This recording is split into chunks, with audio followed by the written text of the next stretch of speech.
Good morning students. हमने previous topic में पढ़ा था solution of linear equation. Basically उस टॉपिक के अंदर हमने यूनिक सॉल्यूशन पढ़ा था, जिसके अंदर ए एक मैट्रिक्स थी। उस मैट्रिक्स का जो डिटरमिनेंट था वो जीरो नहीं था। आज हम इस टॉपिक को डिफाइन करेंगे, what is consistence, what is inconsistence. It means आज सिर्फ हमारे पास ये टॉपिक है। एक सिस्टम मोड ऑफ ए यदि जीरो आ जाता है, मतलब किसी भी मैट्रिक्स का जो डिटरमिनेंट है वो जीरो आ जाता है, तो वो सिस्टम कंसिस्टेंट होता है और इनकंसिस्टेंट भी होता है। तो अपना टॉपिक आज ये डिफाइन करने का है कि वो कंसिस्टेंट होगा या इनकंसिस्टेंट होगा। तो सबसे पहले मेरे पास टॉपिक क्या है कि मोड ऑफ ए यदि जीरो है, मतलब किसी ए मैट्रिक्स का डिटरमिनेंट जीरो है, तो उसके दो टाइप हो सकती है। पहली टाइप उसकी ये हो सकती है कि उसके अंदर इनफाइनाइट नंबर ऑफ सॉल्यूशंस भी हो सकते हैं और उसका कोई सॉल्यूशन भी नहीं हो सकता, सिर्फ एक ही कंडीशन के बेस पे। तो इसको अलग अलग कैसे डिफाइन किया जा सकता है। मेरे पास दो क्वेश्चन है, एक 2x2 का है, एक 3x3 का है। उसी के अंदर हम इन दोनों चीजों को डिफाइन करेंगे। लेट अस सपोज मेरे पास दो मैट्रिक्स है, दो लीनियर इक्वेशन है। बाय मैट्रिक्स मेथड हमें इन दोनों सिस्टम को सॉल्व करना है कि इनका यूनिक सॉल्यूशन है, इनका इनफाइनाइट मैनी सॉल्यूशन है या इनका कोई भी सॉल्यूशन नहीं है। तब तक आपको कुछ नहीं पता कि इनका मोड ऑफ ए क्या है। सिंपल सा एक क्वेश्चन आपके सामने है। आपने इन दोनों इक्वेशन के बेस पे तीन मैट्रिक्स को फाइंड आउट किया। ए मैट्रिक्स इन दोनों इक्वेशन के कोफिशिएंट होते हैं, लाइक 3, 4, 6 और 8। एक्स एक मैट्रिक्स होती है जो कि कॉलम मैट्रिक्स होती है, उसके अंदर वेरिएबल्स होते हैं। बी एक कॉलम मैट्रिक्स होती है जिसके अंदर इन दोनों को डिफाइन किया जाता है। हमने काम क्या किया, सबसे पहले इस मैट्रिक्स का डिटरमिनेंट फाइंड आउट किया। इसके इससे मल्टीप्लाई, माइनस साइन इसके इससे multiply, that is equal to 0। किसी भी मैट्रिक्स का यदि डिटरमिनेंट 0 आ जाता है तो एज पर द स्टेटमेंट्स वो कंसिस्टेंट भी हो सकता है, वो इनकंसिस्टेंट हो सकता है। तो अपने दिमाग में फिर वही क्वेश्चन बन गया कि सर फाइनली कंसिस्टेंट होगा या इनकंसिस्टेंट होगा। आइए फिर काम क्या करना है, आपको adjoint of A into B find out करना है। क्या फाइंड आउट करना है? Adjoint of A into B. यदि adjoint of A into B एक जीरो मैट्रिक्स आ जाती है, सुनना बड़ा ध्यान से, यदि adjoint of A into B zero matrix आ जाती है तो ये सिस्टम कंसिस्टेंट हो जाता है। अगर adjoint of A into B एक जीरो मैट्रिक्स नहीं आती है तो ये सिस्टम इनकंसिस्टेंट हो जाता है and there is no solution. तो सबसे पहले काम क्या किया, adjoint of A find out करने के लिए मेरे पास एक मैट्रिक्स है। इस मैट्रिक्स के मैंने सबसे पहले माइनर्स निकाले, देन मैंने कोफैक्टर्स निकाले। माइनर्स कैसे निकालते हैं, सबसे पहले M11, then M12, then M21, then M22। Clear है? देन फाइनली M22 था। देन माइनर्स के बेस पे हम कोफैक्टर निकालते हैं। जो माइनर होता है वही कोफैक्टर होता है, बट अगर इनका सम, मतलब रो और कॉलम का सम अगर इवन नंबर है तो कोई चेंज नहीं होगा साइन में, अगर ऑड नंबर है तो साइन में चेंज होगा।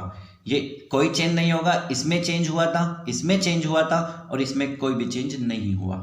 देन क्या करते हैं, एडजॉइंट ऑफ ए जो कोफैक्टर्स मेरे पास निकले उनका हमने ट्रांसपोज किया। आफ्टर ट्रांसपोज ये आ गया। क्लियर है? नाउ हमें फाइंड आउट क्या करना था, adjoint of A dot B. Adjoint of A मैंने अभी अभी फाइंड आउट किया। बी मेरे पास एक मैट्रिक्स होती है। कौन सी मैट्रिक्स? ये वाली मैट्रिक्स। इसको मैंने यहां पे लिखा, यहां पे इसकी इससे मल्टीप्लाई की, मल्टीप्लाई करने के बाद ये एक जीरो मैट्रिक्स आ गई। हमने स्टेटमेंट क्या बताई थी, यदि adjoint of A dot B zero matrix आ जाता है तो सिस्टम कंसिस्टेंट हो जाता है और उसके इनफाइनाइट सॉल्यूशन हो सकते हैं। यदि ये जीरो मैट्रिक्स नहीं आती, मान लेते यहाँ पे 0 आ जाता है, यहाँ पे 1 आ जाता, तो ये जीरो मैट्रिक्स नहीं होती। क्योंकि जीरो मैट्रिक्स क्या होती है, जिस मैट्रिक्स के सारे एलिमेंट जीरो होते हैं उसे जीरो मैट्रिक्स कहते हैं। क्लियर है? तो इसके इनफाइनाइट सॉल्यूशन हो गए। मैंने स्टेटमेंट लिख भी दी यहाँ पे, यदि ये जीरो मैट्रिक्स ना हो तो सिस्टम इनकंसिस्टेंट हो जाता है, जिसका कोई भी सॉल्यूशन नहीं होता। चलिए, अब ये तो क्लियर हो गया, हाँ इसके इनफाइनाइट सॉल्यूशन है, बट इनफाइनाइट है क्या? आइए फिर काम क्या करना है आपको या तो y की जगह पे k रखना है या x की जगह पे k रखना है। k कोई भी एक इंटीजर नंबर है तो आपको एक कांस्टेंट नंबर k मानना है। Let y is equal to k। Clear है? किसी भी इक्वेशन के अंदर, या तो इस इक्वेशन के अंदर या इस इक्वेशन के अंदर आपको y की जगह पे k रखना है और x की वैल्यू निकालनी है k की टर्म्स में। मैंने यहाँ पे वैल्यू रखी और x की वैल्यू निकाली k की टर्म्स में। क्लियर है? जब वैल्यू k की टर्म्स में निकली तो मेरे पास y is equal to k आ गया, x is equal to this आ गया। This is the infinite solution. इससे लॉजिक ये निकलता है, आप k की कोई भी वैल्यू डाल सकते हो। लाइक आपने k यहाँ पे 1 रखा, यहाँ पे 1 रखा, एक वैल्यू निकल गई x y की। आपने k की जगह 2 रखा, यहाँ पे 2 रखा, एक दूसरी वैल्यू निकल गई। 3 रखने पर तीसरी निकल गई। तो इस तरीके से आप बहुत सारी इनफाइनाइट वैल्यू निकाल सकते हो। इस वजह से इसका इनफाइनाइट मैनी सॉल्यूशन हुआ। फाइनली ये सिस्टम कंसिस्टेंट हुआ और इसके इनफाइनाइट सॉल्यूशन हुए। क्लियर है? चलिए अब एक क्वेश्चन लेते हैं 3x3 का। सब कुछ सेम है, बट इसके अंदर जब हम z की जगह k रखेंगे तो थोड़ा सा डिफाइन करना पड़ेगा उसे। चलिए, मेरे पास 3 इक्वेशन है, लीनियर इक्वेशन है। आपको सिंपली इस सिस्टम को सोल्व करना है और कंसिस्टेंट बताना है या इनकंसिस्टेंट बताना है या किस टाइप का सॉल्यूशन है ये बताना है। ए मैट्रिक्स मैंने एलिमेंट्स को लिखा, एक्स एक मैट्रिक्स है जिसमें वेरिएबल्स लिखे जाते हैं, बी एक मैट्रिक्स है जिसमें ये वाली चीज लिखी जाती है। हमें पता है ए एक्स जो बी के बराबर होता है, मतलब इस मैट्रिक्स को इससे मल्टीप्लाई करने पर बी आता है। यहां से एक्स आ गया बी अपॉन में ए, इस ए को मैंने ऊपर भेजा, ये आ गया A inverse B. It means X एक मैट्रिक्स निकल के आई, that is equal to A inverse B. चलिए, फिर बात क्या हुई, तब तक हमें भी नहीं पता सिस्टम कैसा है, हमने सिंपली सोल्व किया। हम डिटरमिनेंट ऑफ ए के पास गए, जब हमने बाय फर्स्ट रो से इसे एक्सपेंड किया तो डिटरमिनेंट ऑफ ए 0 आ गया। अगर किसी भी मैट्रिक्स का डिटरमिनेंट 0 आ जाता है तो सिस्टम कंसिस्टेंट भी होता है, इनकंसिस्टेंट भी होता है। डिफाइन तो कुछ है ही नहीं जब तक हम इसे पूरा डिफाइन नहीं करेंगे। हमने देखा इसका डिटरमिनेंट 0 आया, सिस्टम कंसिस्टेंट भी हो सकता है, इनकंसिस्टेंट भी होता है। फिर क्या फाइंड आउट करना था, adjoint of A into B find out करना था। यदि इन दोनों मैट्रिक्स का जो डॉट है, मतलब जो मल्टीप्लिकेशन है, वो 0 मैट्रिक्स आ गया तो कंसिस्टेंट माना जाएगा, साथ साथ इसके इनफाइनाइट सॉल्यूशन माने जाएंगे। यदि 0 ना आए या कुछ और आए तो सिस्टम इनकंसिस्टेंट है, जिसका कोई भी सॉल्यूशन नहीं है। आइए सबसे पहले काम क्या किया, मेरे पास एक ए मैट्रिक्स है, इस मैट्रिक्स के मैंने माइनर्स निकाले। सिंपली जैसे माइनस हम निकालते हैं, माइनस निकालने के बाद हमने इसके कोफैक्टर निकाले, जो माइनस होते हैं वही लिखा। जहाँ पे साइन चेंज हुआ मैंने साइन चेंज कर दिया। कहाँ पे, जब रो और कॉलम का सम ऑड हुआ तो साइन चेंज किया, और अगर उनका सम इवन हुआ तो जैसा आपका माइनस था वही आपका कोफैक्टर है। क्लियर है? ओके। इसके बाद क्या किया, हमने कोफैक्टर के बेस पे adjoint of A find out किया। जब एडजॉइंट ऑफ ए निकाला तो हमने इसका ट्रांसपोज किया, ये सिंपल सा एक एडजॉइंट ऑफ ए निकल गया। Then adjoint of A dot B निकाला, ये आपका एडजॉइंट ऑफ ए है, या आपकी एक बी मैट्रिक्स है। काम क्या किया, इस मैट्रिक्स को इससे मल्टीप्लाई किया, मल्टीप्लाई करने के बाद वो एक 0 मैट्रिक्स आई। 0 मैट्रिक्स ने क्या डिफाइन कर दिया, हाँ ये सिस्टम कंसिस्टेंट है और उसके इनफाइनाइट सॉल्यूशन है। क्लियर है? वही था, मतलब basically adjoint of A dot B निकालना था। यदि वो 0 आ जाता है तो सिस्टम कंसिस्टेंट होता है, जिसके इनफाइनाइट सॉल्यूशन होते हैं। अब अगेन वही क्वेश्चन कि इनफाइनाइट सॉल्यूशन तो होते हैं, बट वो होंगे क्या। फिर आपका काम क्या है, वापस से उन तीनों इक्वेशन को लिखना। अब इसे थोड़ा सा ध्यान से देखना, क्योंकि यहां तक तो वो 2x2 के तरीके से था। मेरे पास 3 इक्वेशन है, first equation, second equation, third equation.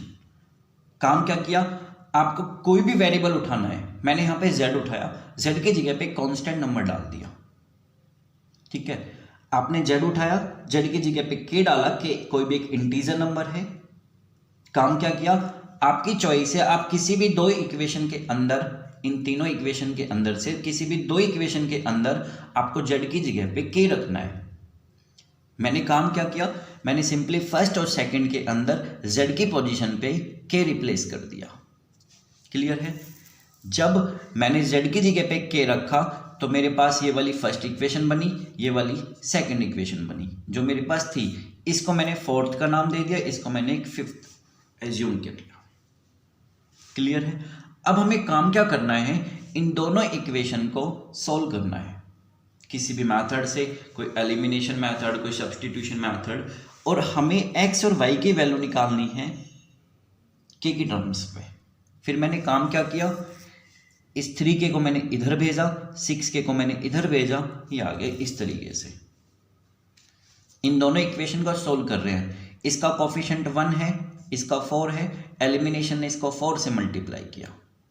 पूरी इक्वेशन को 4 से मल्टीप्लाई करने के बाद 4 से मल्टीप्लाई करने के बाद ये बन गई आपके पास 4x plus 8y is equal to 20 minus 2k, और ये वाली इक्वेशन आपकी वही है।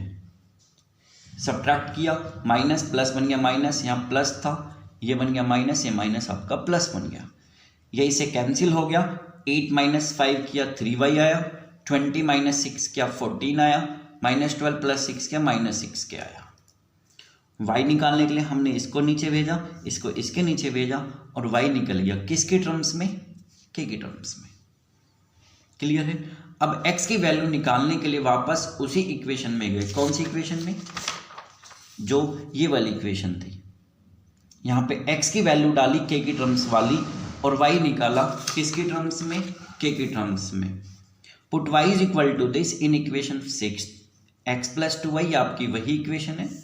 आपने काम क्या किया, x को x रखा, 2 को 2 रखा, y को हटाया, y की जगह पे ये रखा।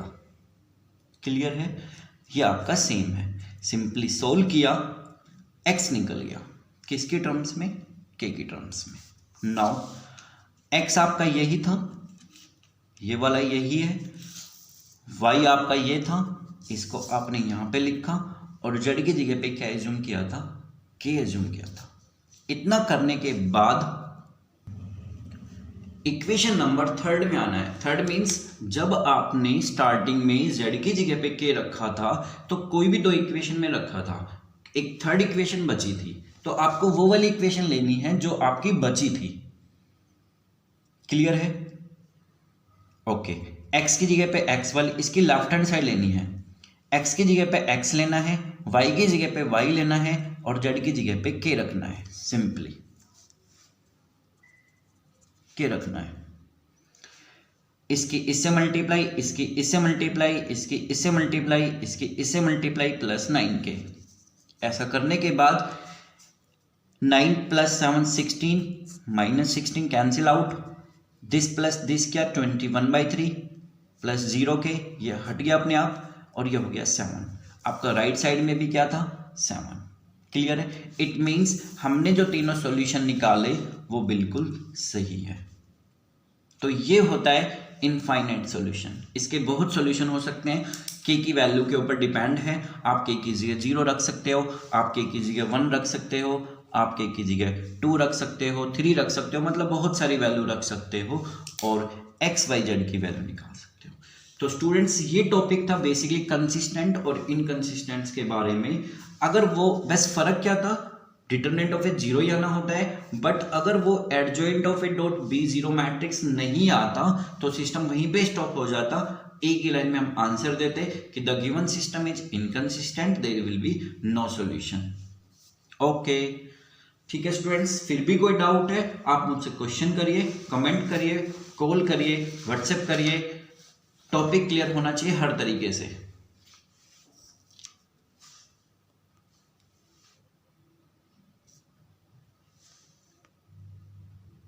Okay students, thank you.